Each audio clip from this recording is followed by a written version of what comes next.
Welcome to California in Focus. I'm Eliana Kernodle. According to a recent audit, California is not sufficiently tracking the costs and outcomes of its homelessness programs. Joining me to dig into this story is the Center Square's California reporter, Kenneth Schrupp. Kenneth, let's just start with some background. What led to this audit and who conducted it? What led to this audit is the basis that California's homelessness continues to worsen and spending continues to grow without any meaningful improvement. California homelessness increased 53% from 2013 to 23, rising to more than 180,000 in the latest 2023 homelessness count. In the past 5 years, the state has funded about $24 billion on homelessness efforts. But again, we aren't really seeing results. That's why Republican legislators partnered with Democrats to call for an audit by the state auditor. The state auditor is funded by the state and conducts serious and thorough review of the state's finances and programs. And what did the audit find?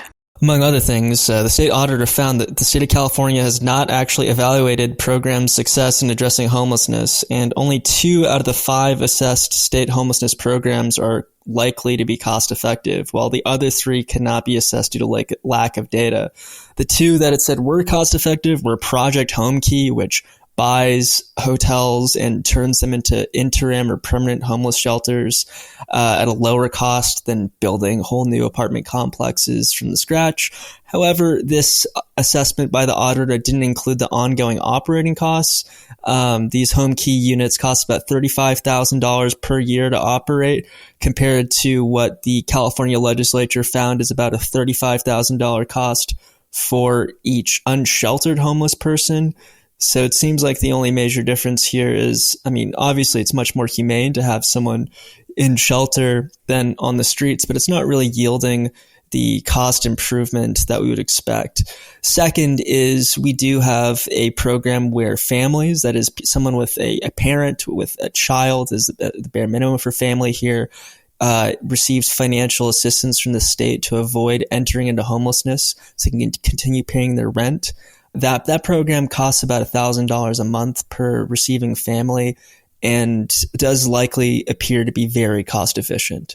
But for these other 3 programs, we don't know the outcomes because we don't know how this has been spent. What are some of the examples of the kinds of missing information here in these programs that we don't have information for? A lot of this missing information comes from just poorly input information or non-existent information from the continuum of care providers. Continuum of care refers to collections of nonprofit organizations, government agencies within a geographic area that all provide homelessness services. And they're supposed to put all this data into a state system.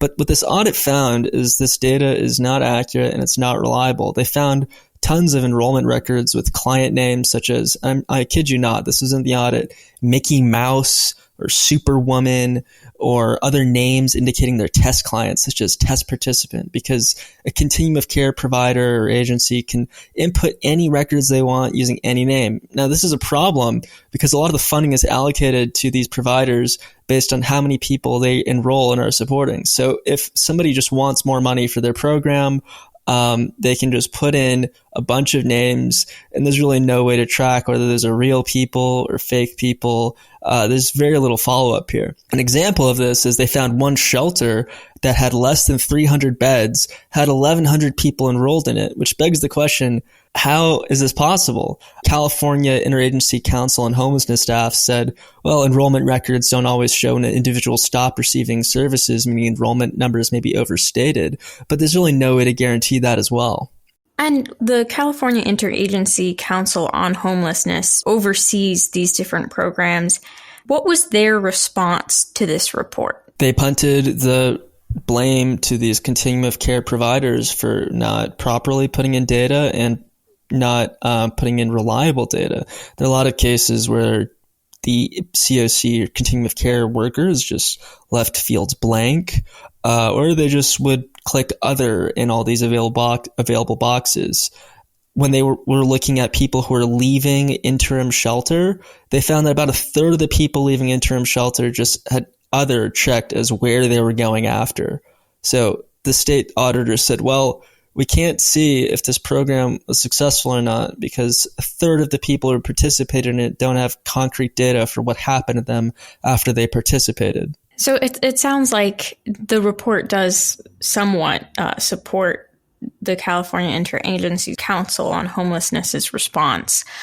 It does raise the question, is there something that the council should be doing, some change that needs to be made in order to ensure that the people who are administrating these programs actually provide the information they need? Yeah, so the California legislature has done two things. This was already done after the audit started, so the auditors were left with incomplete information. They did mandate the collection of more data and moved the approving of grants and funding from Cal ICH to another agency. So the Cal ICH is only supposed to, A, collect much better data and make sure that it's accurate. But that change didn't happen until the audit was underway, so it would be difficult to directly just blame Cal ICH for this program because they weren't given the broad parameters by the legislature to have to do this. It's a bit of a cop-out, but in the world of Byzantine government, this is what we can expect. Well, Kenneth, thank you for your insights on this story. Listeners can keep up with this story and more at thecentersquare.com. Knowledge is power, and you deserve to know what happens in your state government. That's why the nonprofit Franklin News Foundation is bringing you straight news journalism through the Center Square, reporting on state authorities and publishing stories that show where your money goes and who spends it. By supporting the Center Square, you can track politicians' use of taxpayer money and demand transparency from elected officials. This is how we can equip everyday Americans to hold their government accountable. Become a supporter of Franklin today at franklinnews.org/donate.